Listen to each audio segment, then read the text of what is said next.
Hi everyone, this is Naroth here. I just wanted to take some time out and walk through some of the behind the scenes stuff from our film Flame. Flame was shot on Canon 5D Mark II and Mark III cameras. Editing was done in Adobe Premiere and compositing and special effects were done using Adobe After Effects. For color grading, we used Blackmagic Design, DaVinci Resolve software. We wanted to have a very distinct feel for the flashback scenes, something that had a dreamy quality. So we used this technique called lens whacking. Our cinematographer Uni pretty much got it down. He was really amazing with this technique. Essentially, you remove the lens, detach it from your camera, and then focus manually. Essentially brings in light leaks and the tilt shift effect, but it's very tough to focus, and you cannot look into a monitor. You're pretty much using the camera display to do your focusing, and it kind of brought in a very, very distinct quality to the flashback images, which really set it apart from the present day images. In movies, there are visual effects, and many times you don't see them. They are invisible. For Flame 2, we had several. For example, the opening scene with the candle, I really needed that extra blur in there. So initially, when we shot it, with lens whacking, there was no way we could get that amount of blur in. So you can see how we kind of enhanced that shot here. There was one shot that was really tough to fix. This was a shot done against yellow walls, and there was so much spill.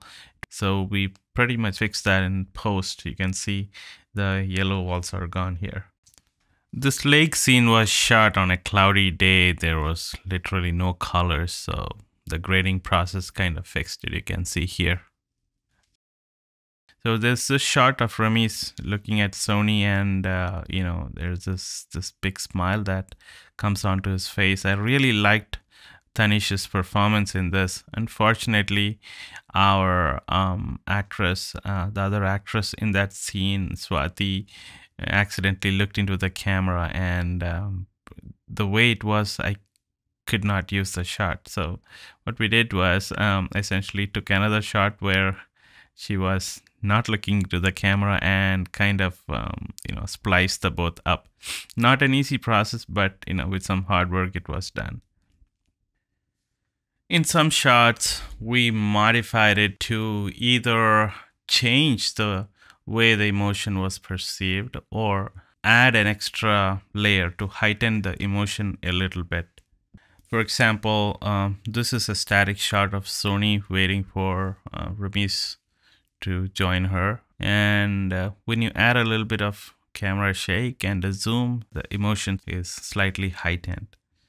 In this shot, it was late, it was a long day, it was cold, and Tanish had dry eyes, so he was putting those drops into his eyes, and when I looked at the footage, he had that glint in his eye, which kind of gave an idea that he was crying in the shot, or at least he was tearing up, which was totally wrong for that moment. So essentially, we had to go in painfully remove the glint from both eyes in two of the shots. And once that glint is gone, you can really see how the perceived emotion changes.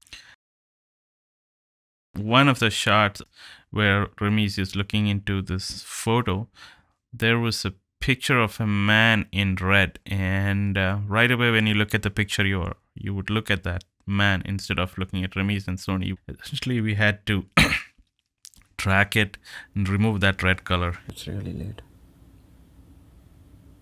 Rami, I'm dying inside, inch by inch. I'm here. Hold me tight. Don't let Directing child actors is one of the toughest thing, especially when they're really small children. So we had a sweet girl, Anika, in our film. So there's a scene where we have to show her sleeping. However, her eyelids would not stay still, and I don't blame her. How many people can really, fake sleeping? So essentially, we had to change, we had to add some magic in there to hold those eyes still, and you can see the result of it. Continuity is something that you need to be careful so that, things don't move around. You don't see a chair in one scene and not see that chair in the next scene, and it happened in Flame too. There was a photo frame in the shot, you can see that, and later it was creating this glare or something, and we had to remove it, and we forgot to keep it back, and finally we had to digitally add a photo frame in. Time-lapse is a photography technique where you capture shots at a lower frame rate, and later when you play them back at the normal rate, time seems to be moving faster.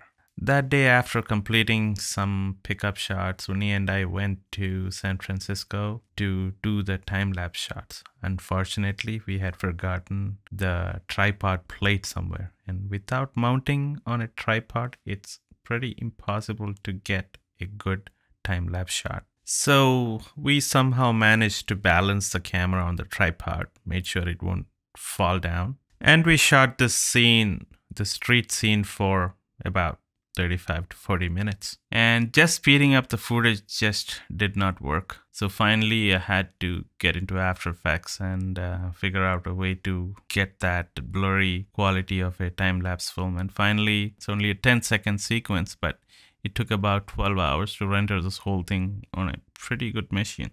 The final shot in Flame took the longest to shoot. The flame just won't die the way we wanted it to, and it took forever to get it right. And finally, when we got it, we needed some After Effects magic to make the flame die gracefully. And thank you all, hope you enjoyed it. Please watch Flame if you have not already done so. Thank you.